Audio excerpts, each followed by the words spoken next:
திமுக சார்பாக நாடாளுமன்ற தேர்தலில் போட்டியிடவிருக்கும் வேட்பாளர்கள் யார் யார் என்ற தகவல் நாளை காலை 10 மணிக்கு வெளியாக இருக்கிறது. இது குறித்து செய்தியாளர் ரமேஷ் இணைகிறார். ரமேஷ், எத்தனை புது முகங்களுக்கு வாய்ப்பு, அப்படின்னா எத்தனை சிட்டிங் எம்பிக்கு சீட் இல்லாம போகும்? வணக்கம். திமுக சார்பில் போட்டியிடக்கூடிய வேட்பாளர் பட்டியலை திமுக தலைவரும் முதலமைச்சருமான திரு மு.க. ஸ்டாலின் நாளை காலை 10:30 மணிக்கு அளவில் வெளியிடுகிறார். திமுகவை பொறுத்தவரை வரக்கூடிய நாடாளுமன்ற தேர்தலில் 21 மக்களவை தொகுதியில் நேரடியாக போட்டியிடுகிறது. இந்த 21 வேட்பாளர் பட்டியலை நாளை முதல்வர் வெளியிட இருக்கும் நிலையில் இதுல 10 பேர் புதிதாக புதுமுகங்களுக்கு வாய்ப்பு கொடுக்கப்பட இருப்பதாக தகவல் வெளியாகி இருக்கிறது. 21 பேர்ல 10 பேர் புதுமுகங்கள் என்ற தகவல் கிடைத்திருக்கிறது.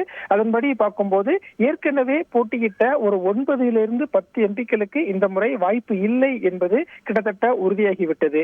ஏற்கனவே திமுக கடந்த முறை போட்டியிட்ட திண்டுக்கல், அதே போல மயிலாடுதுறை, திருநெல்வேலி போன்ற தொகுதிகள் கூட்டணி கட்சிக்கு ஒதுக்கீடு செய்யப்பட்டிருக்கிறது. அப்பவே 3 எம்பிக்களுக்கு வாய்ப்பில்லை என்பது உறுதியாகிவிட்ட நிலையில மேலும் ஒரு 6-7 எம்பிக்களுக்கு இந்த முறை வாய்ப்பு இல்லை என்றும் 21 வேட்பாளர் பட்டியல்ல 10 பேர் புதுமுகங்கள் என்றும் தகவல் நமக்கு கிடைத்திருக்கிறது. உங்களுடைய தகவல்களுக்கு நன்றி ரமேஷ். செய்திகளை உடனுக்குடன் தெரிந்து கொள்ள உடனே சப்ஸ்கிரைப் பண்ணுங்க.